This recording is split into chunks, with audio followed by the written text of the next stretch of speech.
बोलिए श्री कृष्ण कन्हैया लाल की जय। श्री राधा रानी सरकार की जय। श्री निजानंद स्वामी की जय। श्री प्राणनाथ प्यारे की जय। श्री सतगुरु महाराज की जय। श्री बाईजुराज महारानी की जय। श्री महाराजा छत्रसाल की जय। श्री समस्त सुंदर साथ की जय। चिदादित्यम किशोरांगम परे धामनि विराजितम स्वरूपम सच्चिदानंदम निर्विकारम सनातनम सच्चिदानंद रूपाय विश्वोत्पन्नादि हेतवे तापत्रय विनाशाय श्री कृष्णाय वयं नमः। आनंद कंदम प्रभुदेव चंद्रम ब्रजेश रूपेण पुरापिजातम प्रविश्य प्राप्तम प्रिय प्राणनाथम प्रविश्य प्राप्तम प्रिय प्राणनाथम परेश पूर्णम सततम नमामि परेश पूर्णम सततम नमामि।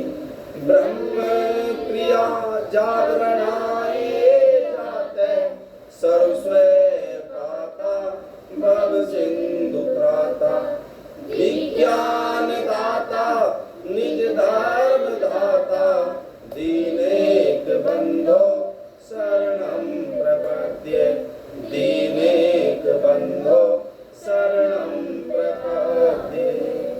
श्री बंधो सतगुरु चरण को करूं प्रेम प्रणाम। अशुभ हरण मंगल करण श्री देव चंद्र जी नाम। श्री राम रतन सतगुरु सत्य हो मेरे काटो सकल कलेश। चरणों में करो वंदना मेरे हृदय करो प्रवेश। श्री प्राणनाथ निज मूलपति श्री मेहर राज सुनाम। तेज कुंवरी श्यामा युगल पल पल करूं प्रणाम पल पल करूं प्रणाम। बोलिए श्री प्राणनाथ प्यारे की जय। श्री सतगुरु महाराज की जय। सुंदर साथ जी, आज हम बीतक कथा चर्चा के 21वें दिन प्रवेश कर रहे हैं। परब्रह्म परमात्मा श्री राधा कृष्ण परमहंस सतगुरु श्री रामकर महाराज जी की अपार अपार कृपा हमारे ऊपर बरस रही है। सुंदर साथ जी, आज की बीतक कथा में हम सुनेंगे श्री प्राणनाथ जी सूरत से दिल्ली जाएंगे। तो आइए सुनते हैं 21वीं लहर श्री जी का दिल्ली तरफ जाना। श्री प्राणनाथ की हो कृपा भव का दुख मिट जाए। आत्म ले पर आत्मा मूल स्वरूप लखाए। खातिर श्री ब्रह्म सृष्टि की मानुष देह धर आए। सोई प्राण आधार श्री जी कलयुग में प्रगटाए। श्री जी सूरत से चले करते यात्रा आए। ब्रह्म ज्ञान देते हुए सुंदर साथ जगाए सुंदर साथ जगाए। बोलो श्री प्राणनाथ प्यारे की जय। तो श्री प्राणनाथ जी सूरत से चलते हुए कहाँ जा रहे हैं? दिल्ली। और बीच बीच में जहाँ जहाँ भी रुकते वहाँ सुंदर साथ को उनकी आत्मा को जगा देते। सूरत से रवाना हो श्री जी भरूच नगर होते आए। अहमदाबाद का सत्संग घर में ला करके पधराए। और सूरत से चले हैं तो कहाँ के आ रहे हैं? भरूच नगर है वहाँ को होते हुए और अहमदाबाद के सुंदर साथ श्री प्राणनाथ को अपने घर ले आए हैं। यहाँ 4 दिवस उपदेश दिया। पीछे सिद्धपुर में आए। सिद्धपुर मशहूर है तीर्थ। यहाँ 22 दिवस ठहर पाए। और बीच में क्या पड़ा है? सूरत से दिल्ली जा रहे तो बीच में क्या पड़ा? सिद्धपुर। वहां पर 22 दिन श्री प्राणनाथ जी रहे हैं। एक दिन आश्रम के पास श्री साहिब जा स्नान किया। इसे कहे बिंदु सरोवर है हिंदुओं का तीर्थ बयान किया। जहाँ रहते गुरु भगवान दास श्री जी उसे मोहर दक्षिणा दी। वे लेकर मोहर प्रसन्न हुए जय हो दाता तेरी कह दी। बोलो श्री प्राणनाथ प्यारे की जय। जब श्री प्राणनाथ जी जा रहे थे तो सिद्धपुर में रुके। वहां पर एक बिंदु सरोवर था। तो वहां पर बिंदु सरोवर के पास श्री प्राणनाथ जी को कौन मिला? भगवान दास। और जब वो मिला है तो श्री प्राणनाथ जी ने उसको एक मोहर दे दी। तो चांदी की सोने की कुछ हो सकती है, वो मोहर दे दी भगवान दास को। भगवान दास ने वो रख ली और बहुत ज्यादा खुश हो रहा कि भाई देखो सोने चांदी की मुझको मोहर मिल गई तो मालदार हो गया मैं। इस तरह का भाव लेकर के वो खुश हो रहा है। जय बोल रहा कि आपकी प्राणनाथ जी आपकी जय हो। वो पहचान नहीं है उसे श्री प्राणनाथ जी की। बस ऐसे ही पैसा मिल गया मोहर मिल गई तो खुश है वो बहुत बस। फिर बाद में श्री जी सिद्धपुर से मारवाड़ को हुए रवाना। फिर लालच मारे भगवान दास लिया श्री जी साहिब का पीछा कर। वहां से श्री प्राणनाथ जी सिद्धपुर से मारवाड़ की तरफ रवाना हुए। तो भगवान दास को लालच आ रहा है कि मुझको और मोहर मिल जाती, वो मुझे दिव्य पुरुष और मोहर दे देते तो अच्छा होता। अब पीछे पीछे चल जाओ उनके श्री प्राणनाथ जी के। श्री प्राणनाथ जी तो चले गए थे, वो पीछे पीछे जा रहा। पालनपुर तक ये पहुंच गया, कुछ मिले द्रव्य इच्छा ये रही। गोवर्धन भट्ट संग साथी थे, भगवान दास को बात कही। मुझे भी पीछे पीछे जा रहा था भगवान दास, तो उसको कौन मिला है? गोवर्धन भट्ट। तो उसने अब इसे समझाया भगवान दास को। गोवर्धन भट्ट ने क्या समझाया? मूर्ख पैसे के लोभ से तू इतनी ही दूर चला आया, कब तक देगा यह संग तेरा झूठी ममता और मोह माया। गोवर्धन भट्ट कह रहे हैं भगवान दास को, हे मूर्ख, पैसों के लालच में आता चला जा रहा है तू पीछे पीछे, ये पैसा तेरा कब तक साथ देगा? इसी को लेकर के यही रहेगा क्या? अलौकिक महापुरुष से तो कोई मांग अलौकिक ही धन ले, कर तू पहचान रूप इनका छूट जाएगा भव बंधन से। तो गोवर्धन भट्ट कह रहे, हे भगवान दास, ये तो महान पुरुष है श्री प्राणनाथ जी, अलौकिक परमधाम के रहने वाले हैं, और तू इनसे क्या मांग रहा है? माया, धन दौलत मांग रहा। इनसे तो कुछ और अलौकिक चीज मांग, मानो कि तू परमधाम की कोई चीज मांग ले, इनसे अखंड मुक्ति मांग ले, ऐसे समझा रहा है गोवर्धन भट्ट। सुनकर ये वचन गोवर्धन के भगवान दास ने मान लिया। श्री जी के रथ आगे दौड़ा, फिर हाथ जोड़ प्रार्थना किया। तब इस तरह से क्या हुआ सुंदर साथ जी कि उसके समझ में आ गया भगवान दास की, और कहाँ आ गया है? श्री प्राणनाथ जी के पास आ गया है। प्रभु तारो उबारो डूबता मैं मूर्ख ज्ञान, जन्म सुधारो कीजिए है मम जीवन प्राण। आकर के प्रार्थना कर रहा श्री प्राणनाथ जी से, हे प्रभु मेरा उद्धार कर दीजिए। और श्री प्राणनाथ जी इसको क्या कह रहे हैं? उद्धार इसका हो जाए, जिससे इसको क्या सुना रहे हैं? इस तरह की सुन करके विनती चलते श्री मुख से वचन भरो, धाम परम धाम और जमुना जी श्री तालपाल को याद करो। बोलो श्री प्राणनाथ क्या कह दिया? श्री प्राणनाथ जी ने क्या कहा? श्री प्राणनाथ जी ने क्या कहा इससे? गोवर्धन भगवान दास से क्या कहा कि याद करो, परम धाम है, अक्षर धाम है, अक्षर धाम के परे क्या है? परम धाम। और अक्षर धाम और परम धाम के बीच में जमुना जी बह रही है। और याद करो, जो भोज कोसर तालाब है, कहाँ है भोज कोसर तालाब? जो रंग महल है ना, रंग भवन, उसके दक्षिण दिशा में रंग भवन है, उसे याद कर।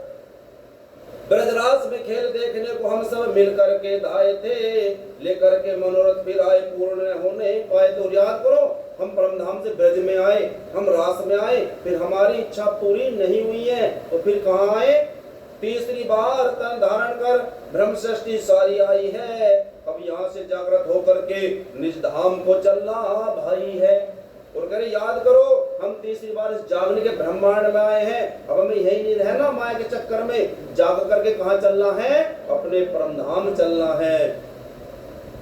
इस तरह वचन कहकर श्री जी आगे को रथ बढ़ाया है।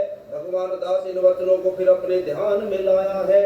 और फिर जब श्री प्राणनाथ जी कह करके चल दिए और भगवान दास अब इन बारे में सोच रहा है। किस बारे में? अक्षरधाम है, परम धाम है, जमुना जी है, होज कोसर तालाब है, हम ब्रज में आए थे, रास में आए थे, तीसरी बार फिर आए हैं जागने के ब्रह्मांड में, ऐसा वो सोच रहा है बार बार अंदर।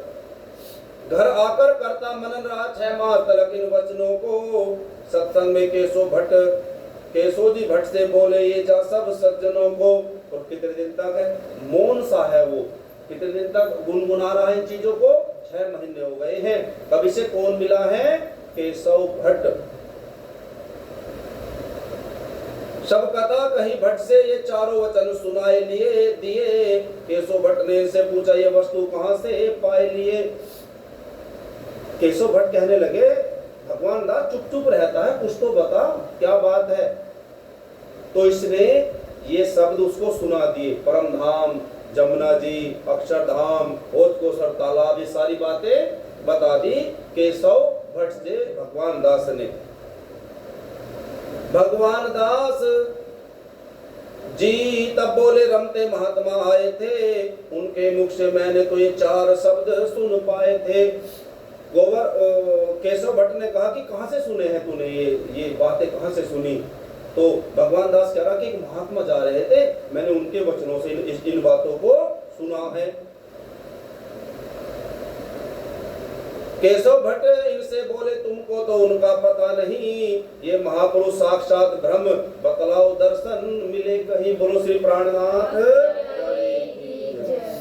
अब एकदम से ये बातें जब सुनी परम धाम की, अक्षरधाम, जमुना जी की, तो केशव भट्ट की आत्मा एकदम से जागने लगी है। कहने लगा अरे मूर्ख, जिसने तुझे शब्द सुनाए वो तो परब्रह्म परमात्मा थे, तू उनको पहचान नहीं पाया।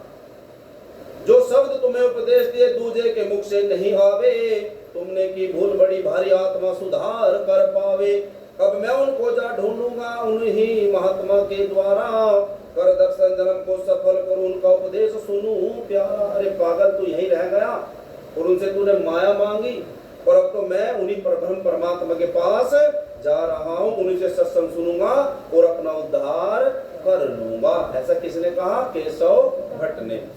केशव जी भट्ट चल दिए श्री जी दर्शन काज, दिल्ली में जाकर उन्हें मिले दर्शन श्री राज। अब चल दिया वहीं से केशव भट्ट, और कहाँ पहुंचा है? ढूंढता ढूंढता दिल्ली में, तो वहां पर श्री प्राणनाथ जी के दर्शन करे हैं। श्री जी जब दिल्ली जा पहुंचे तो केशव भट्ट जी आन मिले, श्री जी के चरणों पर प्रणाम, फिर सुंदर साथ भी मिले गले।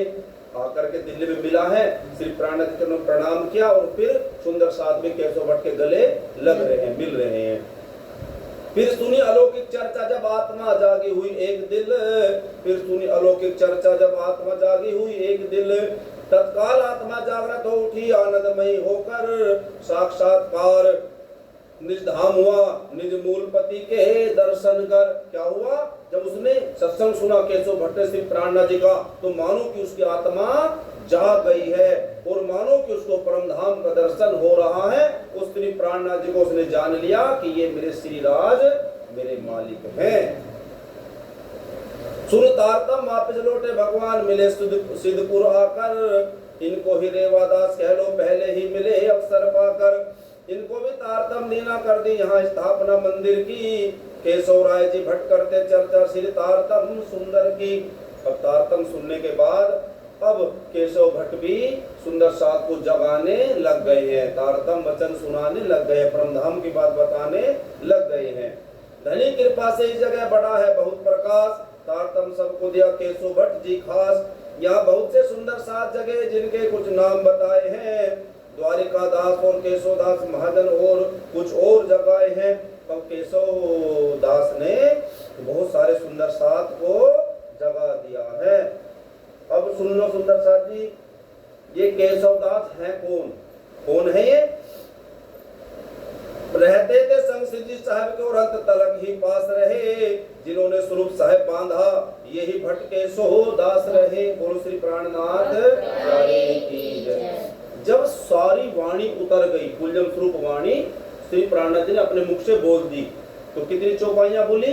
18,758। तो उसके जो प्रकरण पहले जैसे रास किताब आनी है, फिर प्रकाश आनी है, और अगर रास आई है तो पहला प्रकरण पहले कौन सा आएगा, बाद में कौन सा, उसके बाद कौन सा, ऐसे सारी कुलजम स्वरूप को जो कर्मबद्ध किया है ना, जिसे कहते हैं बाब बांध है, तो वो किसने करा? केशव, इन्हीं केशवदास जी। देखो अब आए हैं, कितनी लंबी यात्रा होली श्री प्राणनाथ जी की, अब आके मिले हैं श्री प्राणनाथ जी से।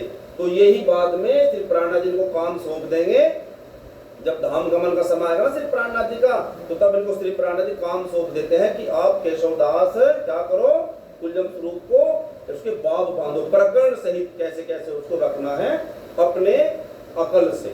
तो ये इस काम को ये करते हैं। जो आज हम पढ़ पाते हैं ना वाणी को बड़े सरल तरीके से, बिल्कुल कैसे कैसे पढ़ना है, परम धाम से सखियां आई, फिर आगे कौन कौन सा ग्रंथ आना, सब कुछ हम बहुत अच्छे से पढ़ पाते हैं, समझ में आता है तरीके से सारा। तो किसकी मेहनत है? केशवदास की। ये वही केशव भट्ट केशवदास जी हैं। सिरजी साहब आगे बढ़े, पालनपुर से जाए, मारवाड़ होते हुए ठहरे मेरता। अब श्री प्राणनाथ जी कहाँ गए हैं? मेरता। मेरता मेरता में आ गए हैं। और यहाँ पर एक कौन है? लाभानंद यति नाम का एक सन्यासी है, और योग अभ्यास जानता है, और थोड़ी शक्तियां भी उसके पास है। तो अब श्री प्राणनाथ जी से उसका क्या हुआ? शास्त्रार्थ हुआ। श्री प्राणनाथ जी ने उससे कुछ पूछा तो वो हार गया, वो कुछ भी जवाब दे पाया नहीं है। अब जब वो हार गया तो उसके अंदर क्रोध आया कि मैं इससे हार गया हूं, मेरा तो बहुत नाम है। तो उसने क्या करा? लाभानंद यति है इसका नाम।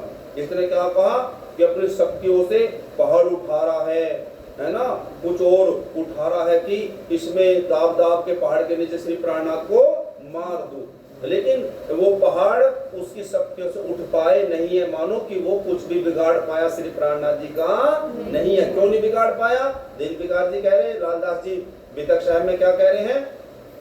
उसका चल सके जोर कैसे, जहाँ 5 स्वरूप इकट्ठे थे, सब देवी देवता मिल करके श्री जी के अंदर बैठे थे, जहाँ पर साक्षात जिनके दिल में, इंद्रावती के दिल में श्री राज जी, श्री श्यामा जी हुक्म के स्वरूप है ना, और मूल बुद्धि, जागृत बुद्धि बैठे हुए हैं, तो उसका कौन कुछ बिगाड़ सकता है? और कौन कौन सेवा में खड़े हैं? सारे देवी देवता श्री प्राणनाथ जी के सेवा में खड़े हैं। तो लाभानंद यति जैसे श्री प्राणनाथ जी का कुछ बिगाड़ सकते नहीं है। और फिर निराश हो गया है, निराश हो गया, और जाकर के अपने वहां पर वापस जहां बैठा था वहीं जाकर के बैठ गया है। अब सुंदर साथ जी कौन आए हैं मेरता में? और रहते यहाँ राजा राम भाई और लक्ष्मणपति सेठ कहते थे, चर्चा सुना आत्मा जाग उठी, श्री जी के गुणियों गाते थे। अब किसकी आत्मा जागी? मेरता में कौन मिले हैं? राजा राम भाई। जानते हो उन्हें? 1 साल में एक बार भीतर सुनने को मिलती है ना, तो भूल जाते हो, है ना, भूल जाते हो। तो राजा राम भाई अब हम जानेंगे कौन है। तो जैसे ही इन्होंने सत्संग सुना, लखपति सेठ थे बड़े, जैसे उन्होंने सत्संग सुना इनकी आत्मा जाग गई और श्री प्राणनाथ जी के चरणों में सब कुछ समर्पित कर दिया। प्रेम से पधराए के लिया है श्री निज नाम, श्रद्धा भक्ति का बना है मंदिर, इस ठाम निज नाम ले लिया है, अपने घर पधराए हैं राजा राम ने। हे राजा राम की तरह एक सेवक झांझन भाई जी यहाँ, जब इन्होंने ज्ञान अखंड सुना ये भी सब जागृत हुए तहाँ। एक सुंदर साथ और मतलब एक व्यक्ति और आए हैं जिनका नाम है झांझन भाई। तो 2 हो गए, राजा राम भाई और झांझन भाई। इन्होंने भी ज्ञान सुना तो इनकी भी आत्मा जाग गई दोनों की। परिवार सहित झांझन भाई ने तारतम्य को ग्रहण किया।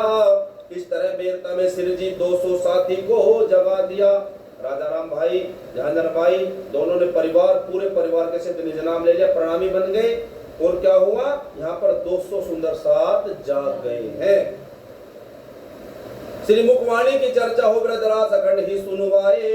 श्री साहिब जी इसी तरह यहाँ 4 ही मास ठहर पाए। मेरता में कितने दिन रहे हैं? 4 महीने। और सूरत में कितने दिन रहे? 17 महीने। याद रखना। कई तरह से सुंदर साथ जगह ब्रह्मानंद की वर्षा कीनी। मेरता में राजा राम भाई सेवा की कुर्बानी दीनी। और जो मेरता में सेवा कर रहे हैं सब सुंदर साथ की श्री प्राणनाथ जी की, कौन कर रहे हैं? राजा राम। अपना तन मन धन ही सब कुछ श्री जी को अर्पण कर देना। यहाँ से ले श्री पद्मावती तक इसने ही सब खर्चा कीना। कि बहुत जमात साथियों की श्री जी के संग जो रहते थे, कपड़े अन्न सब सेवा का बोझ भाई राजा राम ही जी सहते थे। ये ही खर्चा पहुंचाते थे जब श्री जी रहे पर ना जाकर। हे भक्त बड़े ये श्रद्धालु सर्वस्व विद्या न्योछावर कर। सुंदर साथ जी कौन है ये? दोनों इनका नाम है राजा राम और झांझन भाई। अब जब मेरता से अब जब तक श्री प्राणनाथ जी कहां पहुंचेंगे?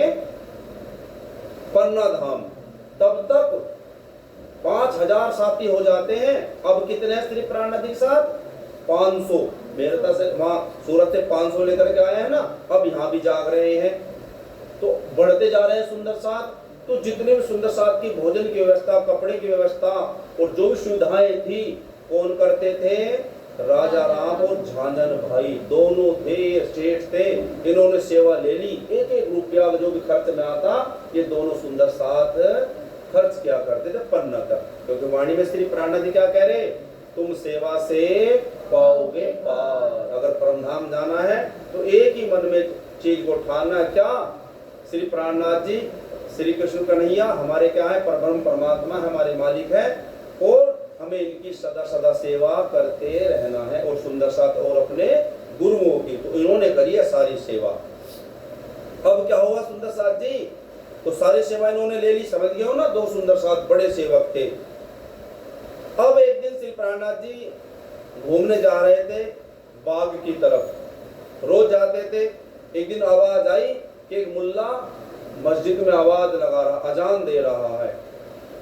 जब उसने आवाज अजान दी तो जो कुछ शब्द श्री प्राणनाथ जी के जो श्री प्राणनाथ जी ने शब्द सुने, तो ऐसा लगा श्री प्राणनाथ जी को कि ये तो हमारे घर की कुछ बात कह रहा है। कौन? जो अजान लगा रहा था मुल्ला। अब जब ये बातें सुनी श्री प्राणनाथ जी ने अपने दिमाग में ली, तो श्री प्राणनाथ जी ने फिर किससे चर्चा की इस बारे में? लालदास जी महाराज जी से। कि देखो एक मुल्ला अजान लगा रहा था, तो ऐसा लगा कि अजान में कुछ हमारे घर के शब्द हैं।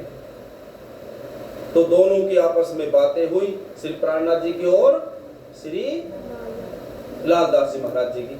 अब दोनों ने विचार किया कि शायद कुरान के अंदर हमारे परमधाम की बातें हैं, और अब क्या करेंगे कि वो जो औरंगजेब का जो राज्य है, औरंगजेब का राजा कौन था उस समय?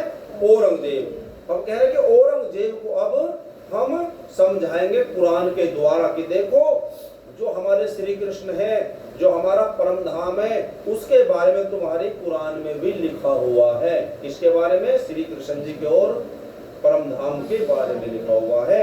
अब हमारी बात को कौन मान जाएगा? औरंगजेब मान जाएगा। अब ये बातें आपस में विचार कर लिया श्री प्राणनाथ जी और लालदास जी ने। अब क्या करा? क्या कह रहे हैं दीन बिकार जी? ब्रह्म सृष्टि की यदि बातों को जाएगा औरंगजेब मान, दूसरों को जागृत करने में फिर कोई भी नहीं देर जान। राजा है मुसलमानों का, अगर ये हमारी बात को मान गया, औरंगजेब प्रणामी बन गया, तो क्या होगा? फिर जितने भी इसके मुसलमान है हिंदुस्तान में, वो सब प्रणामी बन जाएंगे, क्योंकि आदेश कर देगा सबको। ऐसा श्री प्राणनाथ जी और लालदास जी ने विचार किया। यदि औरंगजेब न माने तो मुस्लिम अगर कोई विरोध करे कतरे हिंदू समाज इन यवनों के सामने अड़े। और फिर क्या सोच रहे? अगर ये हमारी बात धर्म से नहीं मानेगा तो फिर क्या करेंगे? हम हिंदू राजाओं को इकट्ठा करेंगे और फिर इससे युद्ध करेंगे, अगर ये नहीं मानेगा बात से। औरंग उपदेश दे श्री जी किया विचार, ले जमात संग चल पड़े होके सब तैयार। मेरता से चल करके श्री जी मथुरा वृंदावन पहुंचे जब, कुछ दिन यहाँ पे निवास करके फिर श्री जी आगरा आए तब। अब श्री प्राणनाथ जी मेरता से चल दिए हैं, कहाँ पहुंचे हैं? मथुरा वृंदावन, और फिर वहां पर कुछ दिन ठहरे हैं, और फिर कहाँ गए हैं? आगरा। एक बार जब मैं वृंदावन गया हुआ था तो हम घूम रहे थे वहां, तो हमको कौन मिला? हमारे गुरुजी मिले, श्री सूर्य नारायण महाराज जी, वे मिले। हमने उनको प्रणाम किया, हमने बताया, उस समय वो नहीं जानते थे, हमने बताया मेरठ से किस सुंदर साथ है। उन्होंने क्या कहा हमसे? ये भूमि पावन भूमि है। क्यों? क्योंकि यहाँ पर श्री प्राणनाथ जी भी आए थे। बोलो श्री प्राणनाथ प्यारे की जय। श्री प्राणनाथ जी कौन है? प्रथम परमात्मा श्री कृष्ण है, तो वो तो वैसे भी श्री कृष्ण की भूमि है ना। तो ये कौन श्री कृष्ण है? ये तो साक्षात परमधाम के मालिक श्री कृष्ण है। तो दूसरे श्री कृष्ण तो वो है ही जो इस दुनिया के मालिक है, विष्णु भगवान जी तो वहाँ रहते ही हैं। लेकिन वहाँ कौन पहुंचे हैं? परमधाम के श्री कृष्ण भी वहां पर पहुंचे हैं। तो डबल डबल हो गया ना मामला। तो वो भूमि कैसी है? पवित्र भूमि है। तो अब श्री प्राणनाथ जी वृंदावन मथुरा कुछ दिन रहे, फिर कहाँ चले गए? आगरा। आगरा में आप पहुंचे श्री जी सब साथ, यहाँ पर ठहराया श्री बाईजराज समेत, यहाँ सबने मिलकर डेरा लाया। अब आगरा में आ गए श्री प्राणनाथ जी, सब सुंदर साथ वहां रुके और बाईजराज महारानी भी वहीं रुकी हुई हैं। हुए आप रवाना दिल्ली को, जब दिल्ली जा पहुंचे श्री जी, यहाँ विठल गोरपुरा में तो रहने के लिए हवेली ली। श्री प्राणनाथ जी ने सुंदर साथ को और बाईजराज महारानी को कहाँ रोक दिया? आगरा में। और आप सुंदर साथ कुछ लेकर के श्री प्राणनाथ जी कहाँ चल दिए? दिल्ली। और वहां आकर के एक हवेली में रुक गए हैं। अब वहां जब रुके हैं तो वहां पर श्री प्राणनाथ जी और कुछ सुंदर साथ हैं, उन्होंने आपस में सलाह की है, विचार विमर्श किया कि आगे क्या करा जाए और औरंगजेब को कैसे संदेश पहुंचाया जाए। और वहां पर अब दिल्ली में और बहुत सारे सुंदर साथ भी इधर उधर से आ रहे हैं। जब उन्हें पता चला कि श्री प्राणनाथ जी दिल्ली में है, तो इधर उधर से सुंदर साथ और आए और वहां पर इकट्ठा हो रहे हैं। लगभग साथी 50 थे। श्री जी का पता लगा करके चरणों में आप प्रणाम किया, बैठे सब शीश झुका करके। दिल्ली में दर्शन करने को सूरत से और साथी आए, लक्ष्मीदास गोविंदास के साथी दर्शन कर पाए और बहुत सारे सुंदर साथ हैं जो यहाँ पर आकर मिल गए हैं। दिल्ली में करके कथा सुंदर साथ जगाए, लगभग 107 को श्री निज नाम सुनाए। और दिल्ली में भी कितने हो गए हैं? मानो कि 100 सुंदर साथ हो गए हैं। सुंदर साथ की संख्या बढ़ती जा रही है।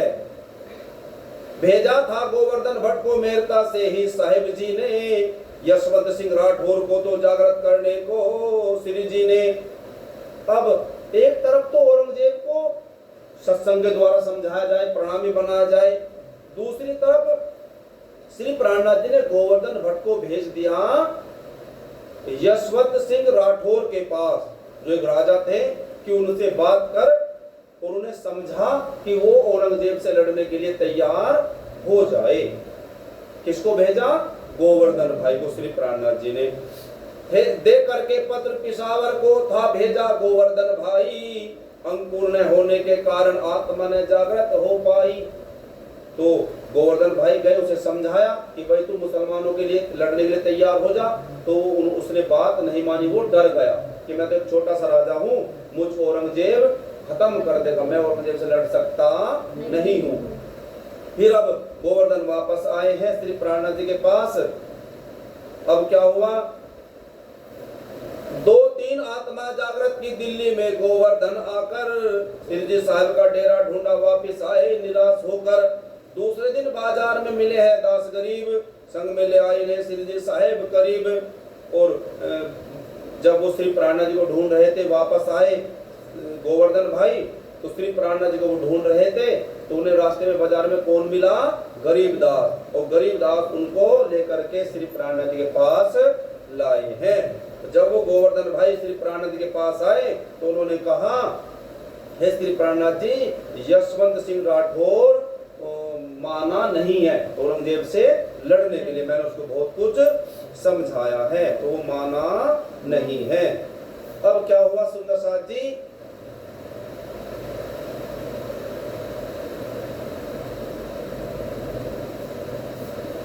अब बात किसकी चली? औरंगजेब की, कि औरंगजेब क्या है। औरंगजेब के बारे में पता कर रहे हैं श्री प्राणनाथ जी, औरंगजेब कैसा इंसान है। अब तो कैसा पता लगा श्री प्राणनाथ जी को? हिंदुओं को कहता था काफिर और बुरी नजर से ही देखे, अपनी ही शरीयत का पक्का हिंदू का मुक्त तक नहीं देखे। औरंगजेब कैसा था? हिंदुओं को काफिर कहता था और हिंदुओं को बुरी नजर से देखता था, मानो कि हिंदुओं का मुंह देखना भी चाहता नहीं था। कौन? औरंगजेब। और बस अपने जो शरीयत कहते हैं, शरीयत का मतलब है अपने जो नियम है उसके, जैसे हमारे पूजा करना, राज्य की सेवा करना हमारा नियम है, ऐसे नमाज पढ़ना, रोजा रखना, वो उस पर पक्का था। नमाज पढ़ता था, रोजे रखता था, इस तरह पक्का था वो अपने धर्म पर। अपने को ही मोमिन माने हिंदू की बात नहीं सुनता, जो कहे खिलाफ शरीयत के मानिद कपास उसे धुनता। और अपने आप को क्या मानता था? मोमिन। मैं खास हूँ खुदा के पास रहने, मतलब वहां से आया हूं मैं खुदा के पास से। और अगर कोई मुसलमानों के खिलाफ कुछ, कोई हिंदू कुछ कह देता, उस हिंदू को तुरंत मरवा देता था औरंगजेब। श्रीजी साहब ने दिल में जाना इसको अहंकार ने घेरा है, इसका अंधकार हटाने को करना विचार बहुत तेरा है।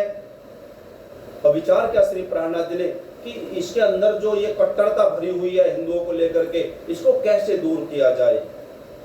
एकांत में जाकर के सोचे कोई युक्ति ढूंढ निकाले, अब इस तरह से निश्चय कर श्रीजी चल पड़े सहारनपुर की ढब।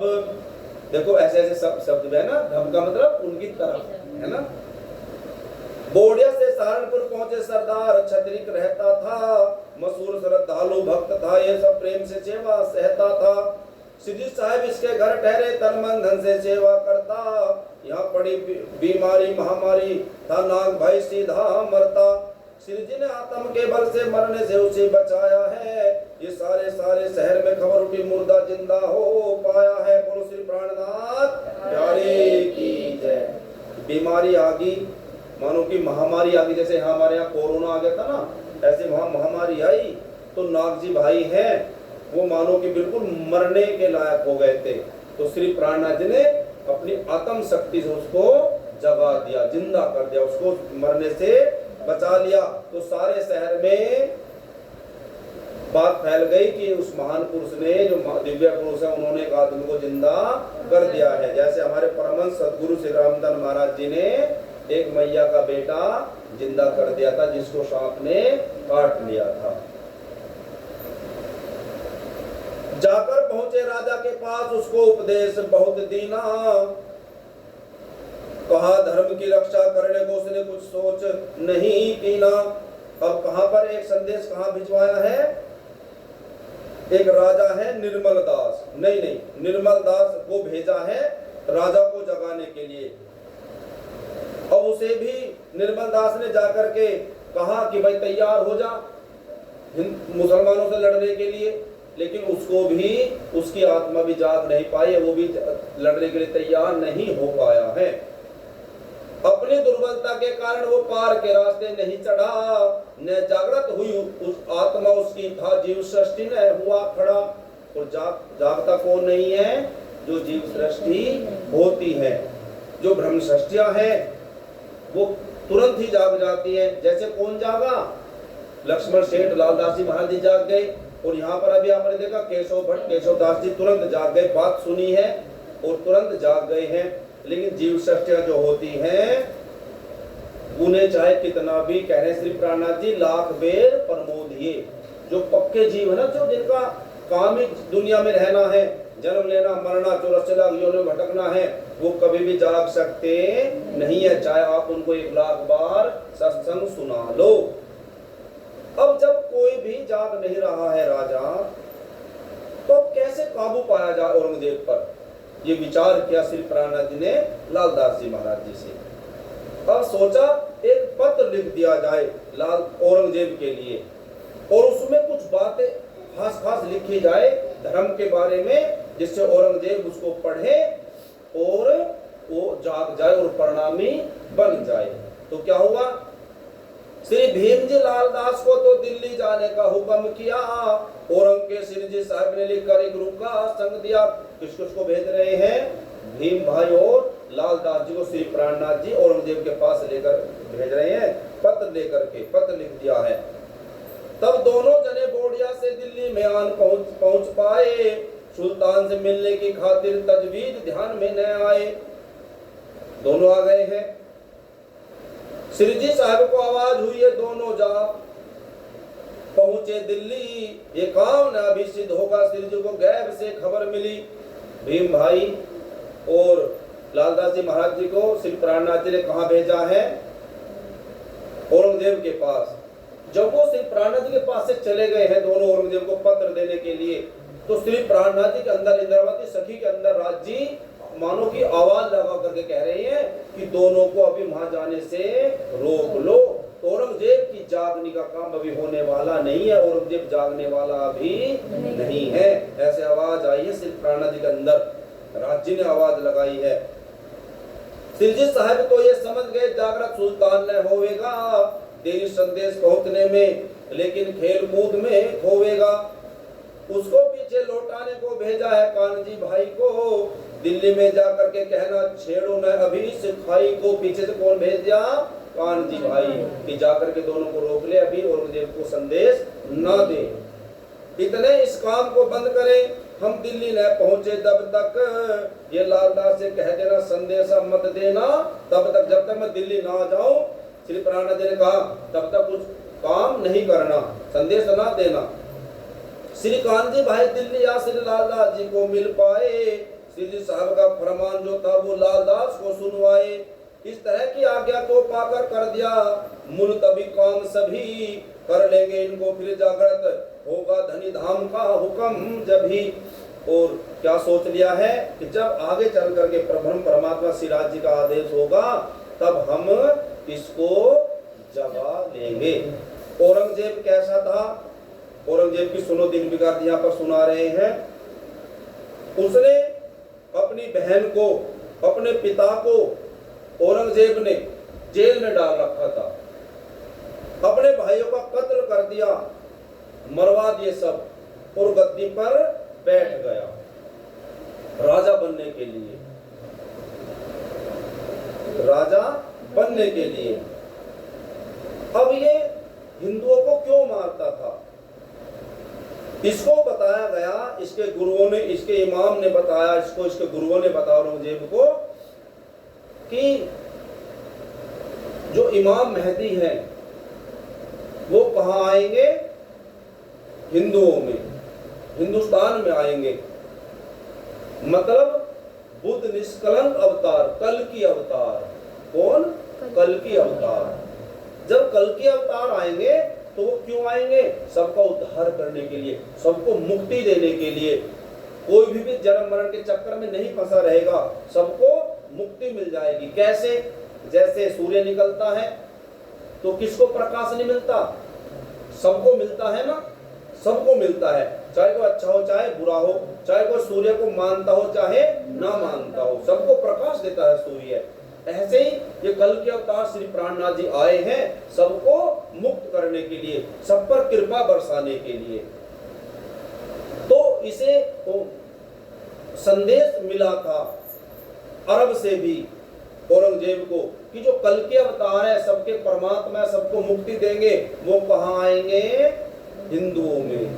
तो अब इसने क्या सोचा, जब मैं हिंदुओं को मार काटूंगा तो वो मेरे सामने आ जाएंगे। जैसे प्रहलाद को बार बार उसके पिताजी मार रहे थे, अब कहां से प्रकट हुए? प्रहलाद की रक्षा करने के लिए आए थे ना नारायण भगवान जी नरसिंह अवतार लेकर के। तो क्यों आए? क्योंकि प्रहलाद को कष्ट दे रहा था उसका पिता। तो ऐसे औरंगजेब ने सोच रखा कि जब मैं हिंदुओं को, महात्माओं को मारू काटूंगा तो वो कल की अवतार मेरे सामने आ जाएंगे और मुझे उनका दर्शन हो जाएगा। अगर वो दर्शन करना चाहता तो भक्ति भी तो कर सकता था, लेकिन वो भक्ति नहीं करा, बुरा रास्ता अपना रहा। तो इस वजह से क्या करता था? वो हिंदुओं को मारता था, संत महात्मा गुरुजनों को मारता था। और वो अपना खर्चा देखो कैसे चलाता था। राजा तो था वो, लेकिन वो अपने हाथों से कुरान लिखता था, कुरान पूरी लिखती और फिर उसको जो कोई खरीदने वाला था तो उसको बेच देता था। मानो कि 1 रुपया मिला, 2 रुपए मिले, उससे वो गुजारा अपना करता था। टोपी बुनता था, टोपी बनाता था, टोपी बेचता था। मतलब राजा तो था, लेकिन जो राज्य का जो माल था, धन दौलत की, खजाने की, उसको वो इस्तेमाल करता नहीं था। पक्का मुसलमान था। और कैसा था?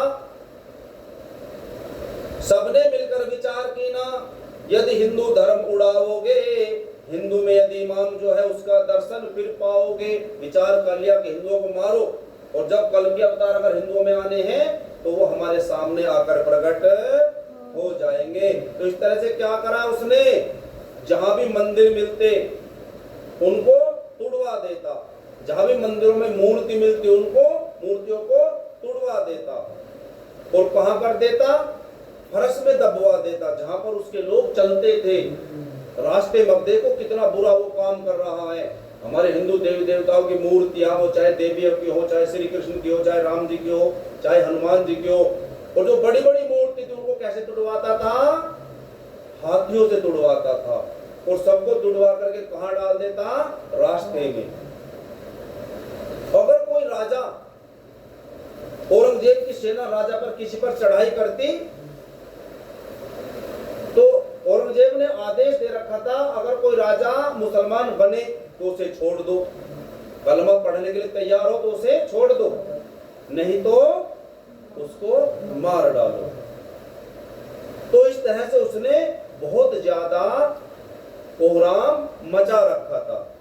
और क्या कह रखा था, ब्राह्मण को देना मांस खिला, उनसे गो का वध करवाना, सब वेद पुराण जला करके कुरान उन्हीं को पढ़वाना। ऐसा आदेश कर रखा था कि ब्राह्मणों को मांस खिलाओ, साधु संतों को मांस खिलाओ, साधु संतों से गाय कटवाओ, ऐसा आदेश दे दिया अपने औरंगजेब ने।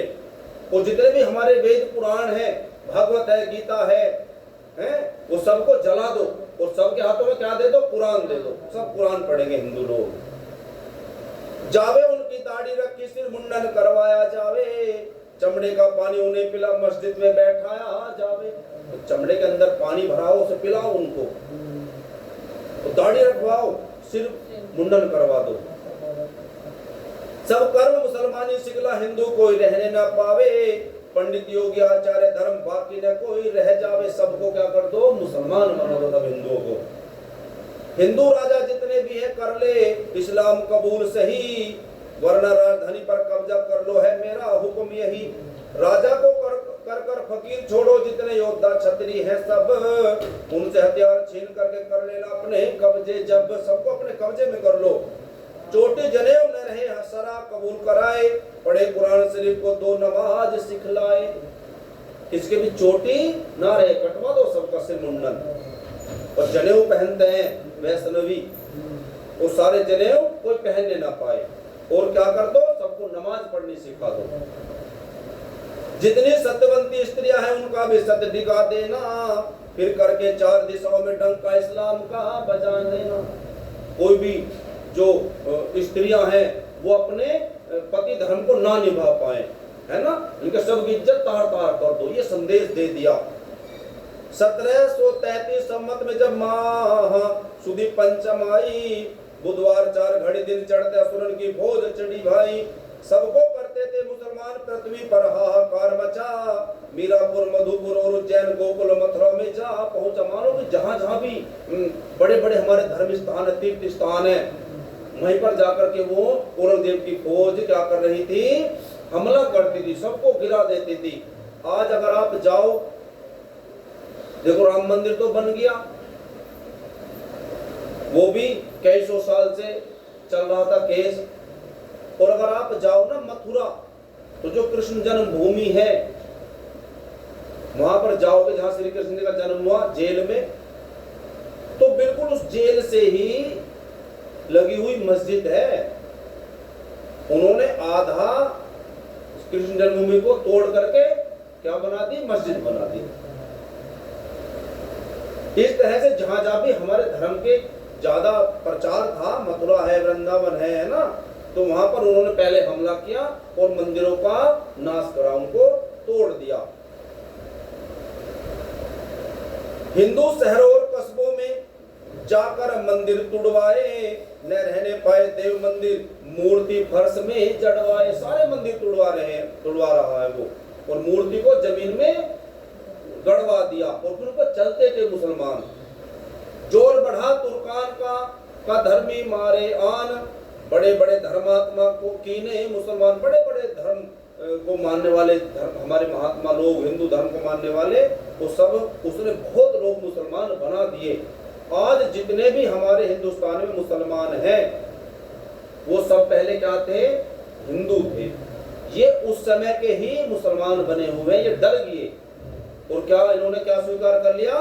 मुसलमान धर्म को स्वीकार कर लिया। लेकिन जो हम हैं, हम पक्के हिंदू हैं। हमारे जो दादा परदादा थे वो कौन थे? वे कट्टर हिंदू थे। उन्होंने कहा कि मर जाएंगे लेकिन मुसलमान नहीं बनेंगे, और वो नहीं बने, तभी तो आज हम हिंदू हैं। और अगर वो भी मुसलमान बन जाते औरंगजेब के डर से, तो आज हम मुसलमान होते, आज हम भी। तो जो डर गए वो मुसलमान बन गए। न दिया संभलने किसी को भी पृथ्वी पर हाहाकार मचा, भारत माता भयभीत हुई ऐसा कोई अत्याचार मचा। मानो कि ये पूरी भारत भूमि हाहाकार इसमें मचा हुआ, ये तड़प रही है, बिलबिला रही है। करते हुए जुर्म हिंदुओं पर ये असुर तृप्त नहीं होते थे। चोटी उखड़ जनेऊ को तोड़ी करे यवन तो हिंदू रोते थे। जब चोटी काटी जा रही है, गंजा करा रहा है, उन कर दिया जा रहा, जनेऊ को जलाया जा रहा है, तो मानो कि हिंदू पुकार करते हैं परमात्मा बचाओ, रोते थे वो सब। जब हिंदुस्तान की तरफ गए तो काशी जी पहुंचे जाकर, हिंदू धर्म की बड़ी जगह ये भी ढाए अवसर पाकर कहाँ पहुंचे? काशी। मथुरा भी पहुंचे, काशी भी पहुंचे, वहां भी सब कुछ जला दिया, ढा दिया। असुरों को नहीं पता चला, बाकी जो सामने आन मिले, दिया उन्हें गिरा मूर्ति तोड़ जो भी हिंदू स्थान मिले। मंदिर को गिरा मस्जिद बनवा, मुल्ला को वहां बिठाते थे, करते थे पुजारी मुसलमान, उनसे ही बांग दिलवाते थे। देखो क्या क्या करवा रहे हैं।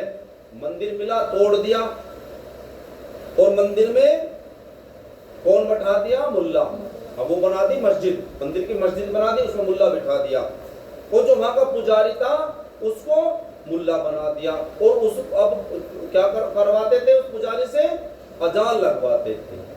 वो पहले क्या करते थे? पुजारी अपने परमात्मा की भक्ति करते थे, पूजा पाठ करते थे, लेकिन अब क्या करना पड़ रहा है? अजान लगानी पड़ रही है। देखो कैसा हाल था। इन्हें हवन यज्ञ करने की दिल में तो भारी रंजिश थी, संध्या के समय स्नान करिए भी यवनों की बंदिश थी। हवन नहीं करने देते थे किसको। सब वेद पुराण पे कब्जा कर पंडितों से रोजा रखवाते, मुल्ला जिनके पास बैठ जबरन कुरान थे पढ़वाते। और क्या रखवाते थे? रोजा रखवाते थे, कुरान पढ़वाते थे हिंदुओं से, ब्राह्मणों से। जब छूटा कर्म ब्राह्मण का तो ब्रह्मा जी भी त्याग गए, जब दया दान ने धर्म रहा तो देवी देवता भाग गए। अब मानो कि कोई भी देवी देवता इनका सहारा बन नहीं रहा, कोई रक्षा कर इनकी नहीं रहा है।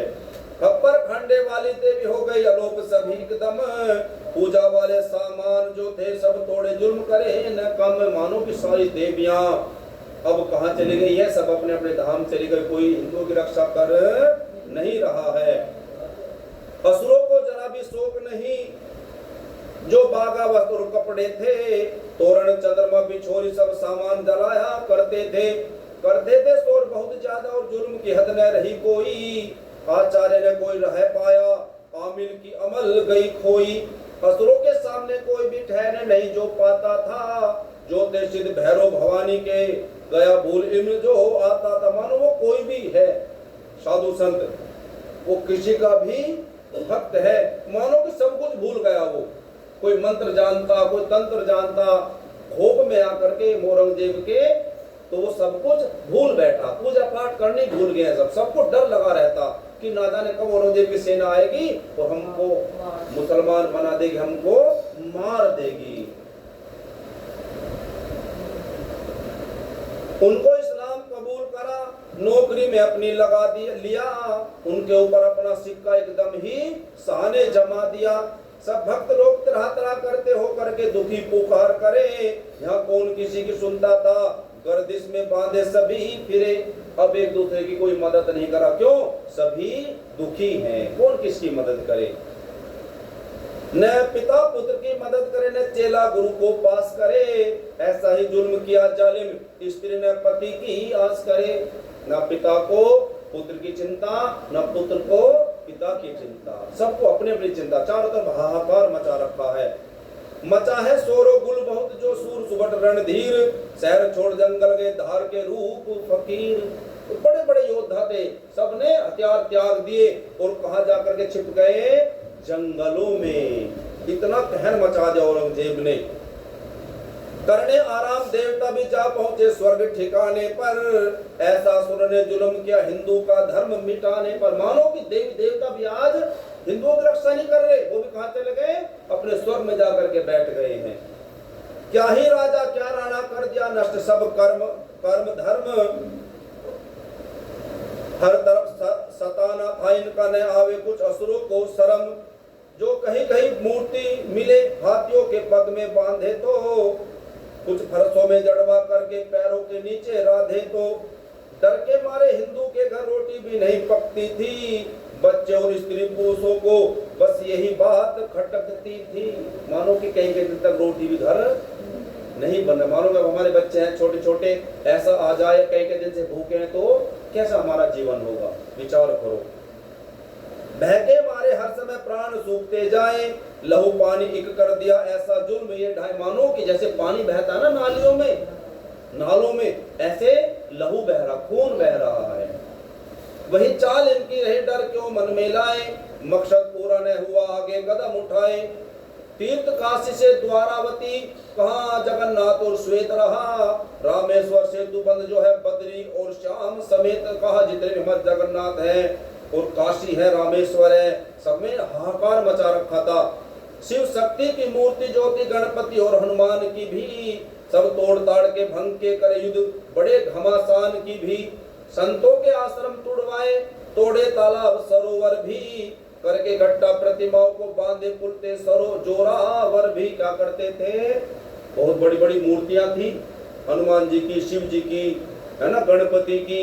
उनको क्या कर देते थे, उनको पुल में इस्तेमाल कर देते थे। अगर परे जाना है किसी नहर को पार करना, उनको बीच में रख दिया बड़ी बड़ी मूर्तियों को, उन पर चढ़ चढ़ के पार जाते थे।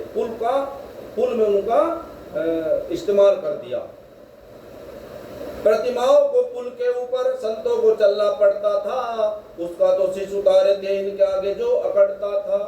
संतों को भी अब देखो, जिन मूर्तियों की पूजा करते थे संत महात्माओं को, उनके ऊपर चलना पड़ रहा है, और जो कोई विरोध करता उसका सर काट दिया जाता था। फिरते फिरते ये पहुंच गए मारुभूमि मारवाड़ कहीं, इस मारवाड़ के मध्य में तो है अमरकोटि ग्राम सही। वहाँ जैन धर्म का मंदिर था और प्रतिमा पिघल श्याम की थी। इस मंदिर में 2 प्रतिमा थी, संगमल्लीनाथ नाम की थी। अब असुर लगे तोड़ने इसको, तो मंदिर के जो नेता थे रहते यशराज जी यति यहाँ करते हर समय सहायता थे। असुरों से कहने लगे पहले सुन लो बात, यदि पसंद आए तो पीछे करना घात। मूर्ति में तो देवता नहीं है तो जड़ रूप कहती है, तुमको तलाश देवता की सुनो मेरे ध्यान जो आती है। तो जब वो पिंगल श्याम की मूर्ति तोड़ रहे हैं वहां जाकर के अमरकोट गांव में, तो वहां का जो पुजारी थे वो इनको कुछ समझा रहे कि देखो मूर्तियों में जिसको आप ढूंढ रहे हो कल की भगवान को मूर्तियों में नहीं मिलेगा, वो कहाँ मिलेगा, मेरी बात सुनो, उसके बारे में मैं तुमको बता देता हूँ। तो सुंदर साथ जी, आज की हमारी बीता कथा यहीं पर समाप्त होती है, संपूर्ण होती है। अब ये उनको क्या बताएंगे, किस तरह से इमाम कल के अवतार को मिलेंगे, हम इस प्रकरण को कल सुनेंगे। लेकिन सुंदर साथ जी, अब यहाँ से श्री प्राणनाथ जी इस औरंगजेब को का तो मन से विचार निकाल दिया कि अभी औरंगजेब प्रणामी बनने वाला नहीं है, हिंदू होने वाला नहीं है। अब श्री प्राणनाथ जी यहाँ से कहाँ जाएंगे, हरिद्वार कुंभ के मेले में। वहां जाकर के शास्त्रार्थ होगा, वहां पर बड़े बड़े मठाधीश बड़े बड़े साधु संत आए हुए हैं कुंभ के मेले में, सब अपना अपना पंडाल लगा के बैठते हैं। तो हरिद्वार में कैसे कैसे श्री प्राणनाथ जी ने सब संतों से शास्त्रार्थ करेंगे और फिर प्रणामी धर्म की ध्वजा लहरा देंगे। तो सब मिलकर के श्री प्राणनाथ जी की आरती उतारेंगे कि आप ही कल की परब्रह्म परमात्मा हो। ऐसा हम अब कल की बीतक में सुनेंगे, जिसको कहेंगे हरिद्वार की बीतक। आइए आज के प्रकरण को यहीं पर विराम देते हैं। बोलो श्री कृष्ण कन्हैया लाल की जय, श्री निजानंद स्वामी की जय, श्री प्राणनाथ प्यारे की जय। श्री सद्गुरु महाराज की जय। श्री बाईजुराज महारानी की जय। श्री महाराजा छत्रसाल की जय। श्री समस्त सुंदर साथ की जय। श्री कृष्ण प्रणामी धर्म की जय। तीनों पुरी धाम की जय। शेरपुर धाम की जय। जय जय श्री राधे, जय जय श्री राधे, जय जय श्री राधे। धाम